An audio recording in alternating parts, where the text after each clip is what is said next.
Friends, welcome to fundamentals of education. दोस्तों, आपकी मांग पे बहुत ही कम समय में रविन्द्रनाथ टैगोर के शिक्षा दर्शन को कवर कर रहे हैं।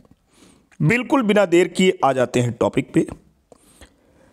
दोस्तों, गुरुदेव रविन्द्रनाथ टैगोर का ये मानना था कि उच्चतम शिक्षा वह है जो हमें न केवल जानकारी देती है बल्कि हमारे जीवन में अस्तित्व के साथ सामंजस्य बिठाती है। एक मानवतावादी के रूप में वह मानव भाईचारे और ब्रह्मांड के आध्यात्मिक बंधन के बारे में बात करते हैं। शिक्षा का उद्देश्य मानव व्यक्तित्व के सभी पहलुओं अर्थात शारीरिक, बौद्धिक और आध्यात्मिक का विकास करना है। एक व्यक्तिवादी के रूप में टैगोर इस बारे में बात करते हैं, प्रत्येक बच्चे में अपनी जन्मजात क्षमताएं होती हैं जो उसे अद्वितीय बनाती हैं और क्षमताओं की वृद्धि के माध्यम से व्यक्ति पूर्णता की स्थिति प्राप्त करने में सक्षम होगा। एक आदर्शवादी के रूप में वे तपस्या और साधना की बात करते हैं। एक प्रकृतिवादी के रूप में वे इस बारे में बात करते हैं कि विषयों को बच्चे के वातावरण में मौजूद विभिन्न तत्वों के उपयोग के माध्यम से पढ़ाया जाना चाहिए ताकि वह विषय को प्रभावी ढंग से समझ सके। कठोर कक्ष वातावरण में शिक्षा का समुचित विकास नहीं हो सकता है। आगे चलते हैं। वह गुरुकुल प्रणाली की तरह खुले वातावरण में होना चाहिए जहां शिक्षार्थी अपने अनुभवों के अनुसार विषय सीखते हैं। उन्होंने इस बात पर जोर दिया कि एक व्यक्ति प्रकृति से अपने स्वयं के अनुभवों के माध्यम से सीखता है। भगवान ने प्रकृति को बनाया है और अगर कोई प्रकृति के साथ तालमेल बिठाता है तो इसका मतलब है कि भगवान के साथ तालमेल बिठाना। गुरुदेव रविन्द्रनाथ टैगोर के अनुसार शिक्षा का अर्थ है मन और आत्मा की स्वतंत्रता। यह हमारी अपनी प्राचीन परंपरा और संस्कृति पर आधारित होना चाहिए। यदि कहा जाता है कि अनादिकाल से एक चीज नहीं बदली है तो यह हमारे समाज में ज्ञान है। यदि भाषा के माध्यम से भाषण और ज्ञान के प्रसार का कोई विकासवादी विकास नहीं होता तो यह कल्पना करना मुश्किल है कि मानवता कैसे विकसित हुई होगी। यह एक कारण हो सकता है कि 21वीं सदी में माता पिता अपने बच्चों को बेहतर शिक्षा प्रदान करने के लिए लगातार प्रयास करते हैं। दुर्भाग्य से वर्तमान में भारतीय शिक्षा प्रणाली चौंका देने वाली है। शिक्षा के स्रोत होने के बावजूद शिक्षा प्रणाली महान दार्शनिकों की सूक्ष्म आवृत्तियों से संदेश लेने में विफल रही है। रविन्द्रनाथ टैगोर का जन्म स्वतंत्रता पूर्व भारत में संघर्ष की अवधि के दौरान हुआ था। वे स्वतंत्र मन, मुक्त ज्ञान और स्वतंत्र राष्ट्र के विकास के पक्षधर थे। एक छोटे लड़के के रूप में भी वह महसूस कर सकता था कि स्कूल एक दिनचर्या के अलावा और कुछ नहीं था। स्कूली शिक्षा का उनके जीवन पर लगभग कोई प्रभाव नहीं पड़ा। उनके अनुसार शिक्षा का प्राथमिक उद्देश्य किसी के जीवन और बाह्य दुनिया के बीच सही तालमेल के संरक्षण को सक्षम बनाना था। टैगोर के शैक्षिक दर्शन में 4 मूलभूत सिद्धांत हैं: प्रकृतिवाद, मानवतावाद, अंतर्राष्ट्रीयवाद और आदर्शवाद। शांति निकेतन और विश्व भारती दोनों इन्हीं सिद्धांतों पर आधारित हैं। दोस्तों, शांति निकेतन आश्रम में 1892 में, जो कि बोलपुर में था, वहाँ पे गुरुदेव रविन्द्रनाथ टैगोर ने 1901 में शिक्षा की नींव डाली है और वही 1921 में विश्व भारती के नाम से प्रसिद्ध हुआ। आगे चलते हैं। उन्होंने जोर देकर कहा कि शिक्षा एक प्राकृतिक परिवेश में प्रदान की जानी चाहिए। वह बच्चों को अभिव्यक्ति की स्वतंत्रता देने में विश्वास करते थे। उन्होंने कहा, बच्चों का सक्रिय अवचेतन मन होता है जो एक पेड़ की तरह आसपास के वातावरण से अपना भोजन इकट्ठा करने की शक्ति रखता है। उन्होंने यह भी कहा कि एक शैक्षणिक संस्थान एक पिंजरा नहीं होना चाहिए जिसमें जीवित दिमाग कृत्रिम रूप से तैयार किया जाता है। हस्तशिल्प और कलाएं हमारी गहन प्रकृति और आध्यात्मिक महत्व के सहज प्रवाह हैं। उनके अनुसार शिक्षा का अर्थ मन को उस परम सत्य का पता लगाने के लिए सक्षम करना है जो हमें धूल के बंधन से मुक्त करता है और हमें चीज़ों का नहीं बल्कि आंतरिक प्रकाश का, शक्ति का नहीं बल्कि प्रेम का धन देता है। यह ज्ञानोदय की एक प्रक्रिया है, यह दैवी धन है, यह सत्य की प्राप्ति में मदद करता है। शिक्षा का उद्देश्य अज्ञानता को दूर कर ज्ञान के प्रकाश में लाकर मनुष्य को पूर्णता प्रदान करना है। यह हमें एक संपूर्ण जीवन जीने में सक्षम बनाना चाहिए, आर्थिक, बौद्धिक, सौंदर्य, सामाजिक और आध्यात्मिक। उनके स्कूल का मुख्य उद्देश्य शांति निकेतन, प्रकृति के प्रति प्रेम पैदा करना, अपनी मूल भाषा में ज्ञान और ज्ञान प्रदान करना, मन, हृदय और इच्छा की स्वतंत्रता, एक प्राकृतिक वातावरण प्रदान करना और अंततः भारतीय संस्कृति को समृद्ध करना था। आगे चलेंगे। टैगोर के लिए धर्म एक आदर्श था। भारतीय संस्कृति का केंद्र नामक पुस्तिका में कवि विश्व भारती के आदर्शों को व्यक्त करते हैं। वहाँ वे लिखते हैं कि शिक्षा में रचनात्मक गतिविधि का सबसे प्रेरक माहौल महत्वपूर्ण है। संस्था का प्राथमिक कार्य रचनात्मक होना चाहिए। सभी प्रकार के बौद्धिक अन्वेषण के लिए गुंजाइश होनी चाहिए। शिक्षण संस्कृति, आध्यात्मिक, बौद्धिक, सौंदर्य, आर्थिक और सामाजिक के साथ एक होना चाहिए। सच्ची शिक्षा हर कदम पर यह महसूस करना है कि हमारे प्रशिक्षण और ज्ञान का हमारे परिवेश के साथ जैविक संबंध कैसे है। आगे चलेंगे। टैगोर कहते हैं, हमें पता होना चाहिए कि हमारी संस्था का महान कार्य विभिन्न गतिविधियों के माध्यम से मन और सभी इंद्रियों की शिक्षा प्रदान करना है। धर्म का उल्लेख करते हुए रविन्द्रनाथ टैगोर ने एक शैक्षणिक संस्थान की तुलना एक विस्तृत बैठक स्थल से की है, जहां सभी संप्रदाय एक साथ इकट्ठा हो सकते हैं और अपने मतभेदों को भूल सकते हैं। विश्व भारती के सहयोग के ज्ञापन में टैगोर ने उद्देश्यों को लिखा है। विभिन्न दृष्टिकोणों से सत्य के विभिन्न पहलुओं की प्राप्ति में मनुष्य के दिमाग का अध्ययन करने के लिए विश्व भारती की संस्कृति मनुष्य की संस्कृति है, और उसकी बात यह है कि इस सत्य में निहित है कि मानव व्यक्तित्व कोई तुच्छ वस्तु नहीं है, वह ईश्वरीय व्यक्तित्व भी है। आगे चलेंगे दोस्तों। वह शिक्षार्थी के प्रकृति के साथ संपर्क पर भी जोर देते हैं। शारीरिक गतिविधि के अलावा प्रकृति किसी भी संस्था से ज़्यादा मनुष्य को सिखाती है। शैक्षिक संस्थानों को इस तथ्य के महत्व को समझना चाहिए और सह पाठचर्या संबंधी गतिविधियों को अच्छे प्रभाव में लाना चाहिए। टैगोर का मानना था कि शिक्षा का एक मुख्य उद्देश्य व्यक्ति को राष्ट्र की सेवा के लिए तैयार करना है, और शिक्षा मानव उत्थान, सांस्कृतिक प्रतिनिधित्व, सद्भाव और बौद्धिकता के लिए है। शैक्षिक संस्थानों को एक व्यक्ति में सोचने और कल्पना की शक्ति का निर्माण करना चाहिए और खुद को मानव समाज के आत्मनिर्भर निर्माण खंड और समग्र रूप से राष्ट्र के रचनात्मक कैनवास में बदलने में मदद करना चाहिए। आगे चलेंगे। बच्चे की शिक्षा की पृष्ठभूमि के रूप में प्राकृतिक पर्यावरण पर टैगोर की दूरदर्शिता की वर्तमान में बहुत आवश्यकता है, क्योंकि वर्तमान स्कूली पाठ्यक्रम बहुत ही व्यस्त है। एक बच्चा अपनी स्कूली शिक्षा के दौरान ग्रेड और अंक हासिल करने के लिए फंस जाता है, जिससे माता पिता पर भी दबाव बनता है। वर्तमान स्कूली शिक्षा बच्चे की भलाई को कम महत्व देती है। हम उस मुकाम पर पहुंच गए हैं जहां ज़्यादातर स्कूल बिना खेल के मैदान के ही चल रहे हैं। यदि हम असफलताओं से सीखने की कोशिश किए बिना आगे चलते रहे तो हम आतंकी तरफ जा सकते हैं। बदली हुई प्राथमिकताएं, राजनीति, राष्ट्र की सामाजिक आर्थिक गिरावट हमारी शिक्षा प्रणाली पर बुरी तरह से प्रतिबिंबित हो रही है। किसी देश की सामाजिक, धार्मिक, राजनीतिक, आर्थिक प्रगति और सुधार के लिए शैक्षिक विचार बुनियादी हथियार हैं। टैगोर के लेखन और गतिविधियों के उजागर होने के अनुसार रविन्द्रनाथ टैगोर भारत के आधुनिकीकरण के लिए शैक्षिक सुधार में अधिक केंद्रित हो गए। विशेष रूप से शिक्षा पर टैगोर के दार्शनिक विचार कई आयामों में पाए जाते हैं, जैसे कि शिक्षा का उद्देश्य, शैक्षिक अभ्यास, पाठ्यक्रम डिजाइन, शिक्षक छात्र संबंध और शिक्षा की भूमिका। टैगोर का मानना था कि शिक्षा को व्यक्ति को पूर्ण पुरुषत्व प्राप्त करने में मदद करनी चाहिए। शैक्षिक दर्शन को एक ऐसे व्यक्ति के रूप में देखा जाता है जिसने आधुनिक समय में सभी का ध्यान आकर्षित किया है, क्योंकि यह शैक्षिक प्रक्रिया को समझने और संशोधित करने में मदद करता है। यह सिद्धांत के बारे में प्रश्न उठाने की मानवीय क्षमता विकसित करता है। इसके अलावा यह उन अवधारणाओं और मान्यताओं को स्पष्ट करता है जो अंतर्निहित शैक्षिक सिद्धांत हैं।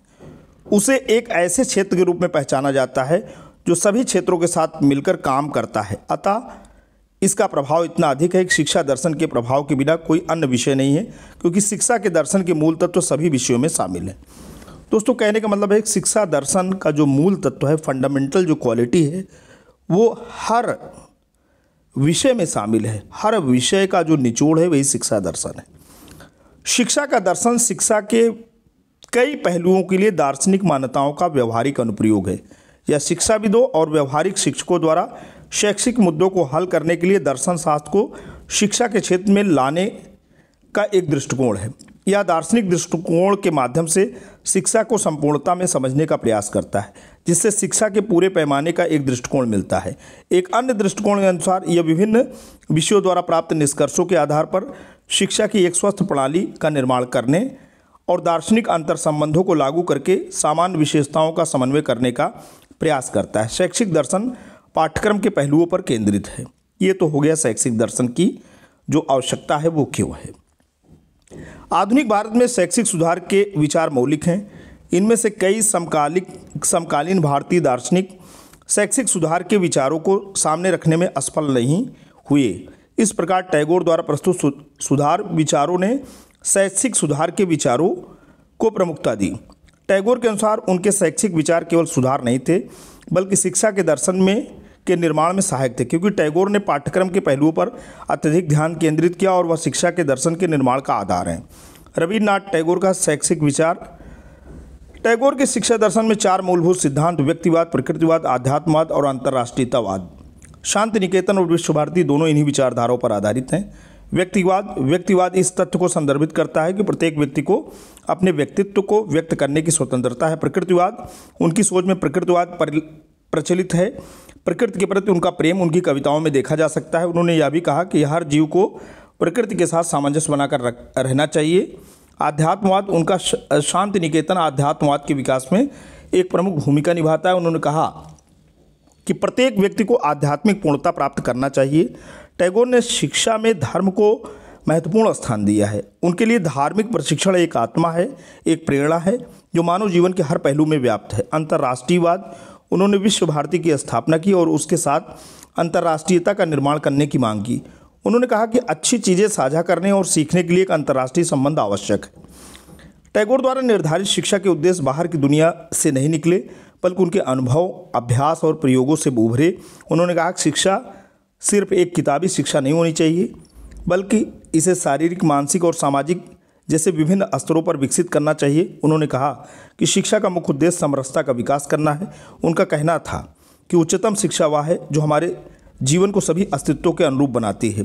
उसे इस प्रकार वर्गीकृत किया जा सकता है। बौद्धिक विकास, टैगोर ने बच्चे के बौद्धिक विकास पर बहुत जोर दिया। वह कल्पना, रचनात्मक सोच के विकास को संदर्भित करते हैं। बच्चे को अपने तरीके से सीखने के लिए स्वतंत्र होना चाहिए, जिससे उसका सर्वांगीण विकास हो सके। शारीरिक विकास, टैगोर के शैक्षिक दर्शन का उद्देश्य भी बच्चे का शारीरिक विकास करना है। शिक्षा शारीरिक स्वास्थ्य को बढ़ावा देने का आधार होनी चाहिए। उन्होंने स्वस्थ काया को महत्व दिया, जैसे शांति निकेतन में शिक्षा प्रणाली के मुख्य भाग के रूप में योग, खेल और के माध्यम से शिक्षा दी जाती है। नैतिक विकास, उन्होंने कहा कि शिक्षा को जीवन को प्रतिबिंबित करना चाहिए और मानव व्यवहार और नैतिक मूल्यों की व्याख्या करनी चाहिए। नैतिक शिक्षा अधिक महत्वपूर्ण है कि मानव व्यक्तित्व के समग्र विकास के लिए किताबी ज्ञान। सामाजिक विकास, टैगोर ने कहा मनुष्य की सेवा ही ईश्वर की सेवा है। उनका मानना था कि सामाजिकता और मानवीय सहृदयता वास्तव में शिक्षित व्यक्ति का एक अनिवार्य गुण है। शिक्षा का मूल उद्देश्य केवल ज्ञान की परिपूर्णता से स्वयं को समृद्ध करना ही नहीं, बल्कि मनुष्य और मनुष्य के बीच प्रेम और मित्रता का बंधन भी स्थापित करना है। पढ़ाने के तरीके के विषय में गतिविधि, उनका मानना था गतिविधि शिक्षण और सीखने की प्रक्रिया के लिए बहुत कुशल है। शिक्षण के तरीके व्यवहारिक होने चाहिए, लेकिन सैद्धांतिक नहीं। वह रचनात्मक सोच और नवीन क्षमताओं के निर्माण में मदद करेगा। गतिविधि पद्धति ने छात्र केंद्रित शिक्षा प्रणाली को जन्म दिया। यात्रा के दौरान पढ़ाना, टैगोर के अनुसार वह किताबी शिक्षा को तरजीह नहीं देते। टैगोर पारंपरिक कक्षा शिक्षा के खिलाफ थे। उनका मानना था कि प्रकृति के साथ बातचीत सीखने के लिए आवश्यक। उन्होंने कहा कि प्राकृतिक परिवेश सीखने की गतिविधियों के लिए सबसे अच्छी जगह है। टैगोर चलना, चढ़ना, तैरना और अन्य दैनिक कार्यों के दौरान ज्ञान प्राप्त करना चाहते हैं। बहस और चर्चा, टैगोर के अनुसार उनका मानना था कि यह विधि प्रत्येक छात्र को सीखने की प्रक्रिया में सक्रिय रहेगी। स्वतंत्रता, टैगोर के अनुसार स्वतंत्रता शिक्षा क्षेत्र का एक प्रमुख प्रभाव है। ये छात्र स्वतंत्र महसूस करते हैं तो वे अपनी इच्छानुसार कार्य करने, बोलने या सोचने का अधिकार प्राप्त कर सकते हैं। उन्होंने छात्रों को अपनी पसंद के किसी भी क्षेत्र में अपनी रुचि विकसित करने के लिए स्वतंत्र विकल्प दिया। उसके लिए शिक्षा मनुष्य के हृदय के अनुसार होनी चाहिए। प्राकृतिक तरीके से दी जाने वाली शिक्षा से हृदय की स्वतंत्रता, बुद्धि की स्वतंत्रता और इच्छा की स्वतंत्रता की पूर्ति होगी। शिक्षा का माध्यम, टैगोर ने इस बात पर जोर दिया कि मातृभाषा बच्चे की शिक्षा के लिए शिक्षा का माध्यम होनी चाहिए, क्योंकि भाषा मानव द्वारा उपयोग की जाने वाली संचार की एक संरचित प्रणाली है। बच्चे अपनी मातृभाषा में अपने विचार आसानी से व्यक्त कर सकते हैं। फाइन आर्ट्स उन्होंने पाठ्यक्रम में शामिल करने के लिए ललित कला पर ध्यान केंद्रित किया। शिक्षा प्रणाली सामंजस्यपूर्ण के लिए व्यक्ति के सर्वांगीण विकास को प्राप्त कर सकती है। केवल ललित कलाएं ही संपूर्ण व्यक्तित्व के विकास के साथ वास्तविकता और सत्य की धारणा को सशक्त करती हैं। ललित कला जीवन और शिक्षा का एक महत्वपूर्ण हिस्सा होना चाहिए, क्योंकि यह किसी के अनुभव और ब्रह्मांड, व्यक्तिगत वास्तविकता और अमरता के बीच सामंजस्यपूर्ण संबंध की मान्यता को व्यक्त करना संभव है। इसके अलावा वे आनंद का स्रोत भी है। उन्होंने पाठ्यक्रम में नैतिक सिद्धांतों को शामिल करने की सलाह दी। वह इतिहास, भूगोल, भाषा और विज्ञान जैसे सभी विषयों को स्थान प्रदान करना पसंद करते हैं। वह प्रोत्साहित करते हैं कि सौंदर्य संबंधी गतिविधियों को पाठ्यक्रम में शामिल किया जाना चाहिए। टैगोर ने इस बात पर जोर दिया कि प्राथमिक कक्षाओं के लिए भाषाओं का माध्यम मातृभाषा होना चाहिए। विचार विमर्श। अपने शैक्षिक विचारों को व्यवहारिक आकार देने के लिए उन्होंने शांति निकेतन और विश्व भारती नामक 2 शैक्षणिक संस्थानों की स्थापना की। शांति निकेतन में सभी विशेषताएं, जैसे शिक्षा की गुरुकुल प्रणाली, अर्थात छात्र शिक्षक भीड़ वाले शहर से दूर एक साथ रहते हैं और उन्हें मैदान, पेड़, नदी आदि के प्राकृतिक लाभ हैं। विश्व भारती शांति निकेतन का अंतर्राष्ट्रीय विश्वविद्यालय भारतीय के साथ साथ पश्चिमी सांस्कृतिक, विज्ञान, साहित्य, कला को जोड़ता है। यह मानव भाईचारे और अंतर्राष्ट्रीय समझ पर जोर देता है। इसके माध्यम से टैगोर पूर्व और पश्चिम के बीच एक कड़ी स्थापित करना चाहते हैं। इसलिए उन्होंने शिक्षा के माध्यम के रूप में मातृभाषा का समर्थन किया, लेकिन वह अंग्रेजी के महत्व के बारे में भी बात करते हैं। टैगोर शिक्षा के माध्यम से भारत की गरीबी को मिटाना चाहते थे। इसलिए उन्होंने विभिन्न शिल्प और कौशल प्रदान करने को महत्व दिया, ताकि शिक्षार्थी आजीविका अर्जित कर सके। आत्म साक्षात्कार, यह आत्मनिरीक्षण की प्रक्रिया है और खुद को एक ऐसे व्यक्ति के रूप में देखने की क्षमता है जो दूसरों से अलग है। यह पूरी तरह से जागरूकता के साथ अपने अस्तित्व को समझने का एक तरीका है। दूसरे शब्दों में, यह महसूस करना कि कोई सोच रहा है और अपने विचारों के बारे में सोचना और स्थिति की मांग के अनुसार उसे चैनलाइज करना। बौद्धिक विकास, यह विचारों, रचनात्मकता, जिज्ञासा, स्वतंत्रता, दिमागीपन के विकास को जोड़ता है, जिसके माध्यम से शिक्षार्थी अपने सीखने की शैली विकसित कर सकता है और जीवन में पूर्णता की ओर ले जा सकता है। शारीरिक विकास, टैगोर ने शिक्षार्थियों के शारीरिक विकास को महत्व दिया और शारीरिक विकास के लिए शांति निकेतन में योग, खेल को निर्धारित किया। मानवता के लिए प्रेम, इसमें विश्व पर एकता की अनुभूति, अंतर्राष्ट्रीय समझ और भाईचारे की भावना शामिल है। प्रकृति में प्राकृतिक विकास, टैगोर के अनुसार प्रकृति सबसे अच्छी शिक्षक है। यह शिक्षार्थियों को ऐसा वातावरण प्रदान करता है जिसमें वे अपनी गति के अनुसार ज्ञान अर्जित करते हैं। स्वतंत्रता, इसमें 3 श्रेणियाँ शामिल हैं: हृदय की स्वतंत्रता, इच्छा की स्वतंत्रता और बुद्धि की स्वतंत्रता। इसलिए शिक्षा इस तरह से प्रदान की जानी चाहिए कि वह इन स्वतंत्रताओं को प्राप्त करे। नैतिक और आध्यात्मिक विकास, शिक्षा में नैतिक और आध्यात्मिक विकास और वृद्धि के लिए पर्याप्त प्रावधान होने चाहिए। इसमें साझा करना, देखभाल करना और सहयोग करना आदि शामिल है। सामाजिक विकास, इसमें सामाजिक चरित्र शामिल होते हैं जो शिक्षार्थियों को सामाजिक संबंधों को बनाए रखने के योग्य जीवन जीने में सक्षम बनाता है। पाठचर्या, टैगोर ने शिक्षा की व्यवहारिकता पर जोर दिया जो शिक्षार्थियों को अपने विचार व्यक्त करने, प्रश्न पूछने, प्रयोग करने, अपनी क्षमताओं पर विश्वास करने और उनकी विशिष्टता को समझने में सक्षम बनाता है। वे अनुशासन मुक्त वातावरण के प्रबल समर्थक थे। शिक्षा के उद्देश्य को पाठ्यक्रम द्वारा प्राप्त किया जा सकता है, इसलिए टैगोर ने अपने पाठ्यक्रम को इस तरह से व्यवस्थित किया कि यह शिक्षा के उस लक्ष्य को प्राप्त करने में सक्षम होगा जिसे उन्होंने परिभाषित किया है। इसमें विषय शामिल हैं मातृभाषा, अन्य भारतीय भाषाएँ, कुछ विदेशी भाषाएं, गणित, प्राकृतिक विज्ञान, स्वास्थ्य शिक्षा, सामाजिक विज्ञान, कृषि तकनीकी, कुछ कौशल उन्मुख विषय, कला, संगीत, नृत्य, दर्शन, मनोविज्ञान, धर्म, भ्रमण, योग आदि। शिक्षण विधियाँ, इसमें विधियाँ शामिल हैं जो ठोस ज्ञान, आत्म अवधारणा और वास्तविक जीवन की स्थिति से संबंधित होने में सहायक होती है, जैसे गतिविधि, विधि, यात्रा करते समय शिक्षण या चलने, चर्चा, प्रश्न उत्तर तकनीक, सहयोग तकनीक आदि। शिक्षक, यद्यपि शिक्षा शिक्षार्थी केंद्रित थी, फिर भी शिक्षा में शिक्षकों का अपना महत्वपूर्ण स्थान था। शिक्षक के पास शिक्षार्थियों की क्षमताओं को बढ़ाने, उनकी शिक्षार्थी विशिष्टता को महसूस करने, इसे पूर्णता की ओर ले जाने और सद्भाव के साथ रहने की भावना पैदा करने की क्षमता है। टैगोर आदर्श शिक्षकों के बारे में बात करते हैं। गुरुकुल शिक्षा प्रणाली के रूप में छात्र संबंध यानी छात्र शिक्षक भीड़ से परे, शहर से दूर रहते हैं, उन्हें मैदान, पेड़, नदी आदि के प्राकृतिक लाभ होते हैं। तो दोस्तों ये रही टैगोर की पूरी जो शिक्षा प्रणाली है, जो शिक्षा दर्शन है, टैगोर आखिर क्या कहना चाहते थे। कुछ मिनट यानी 19 मिनट में ये कंप्लीट होता है। आज के लिए इतना ही। Thanks for watching and listening. This is fundamentals of education channel speaking of.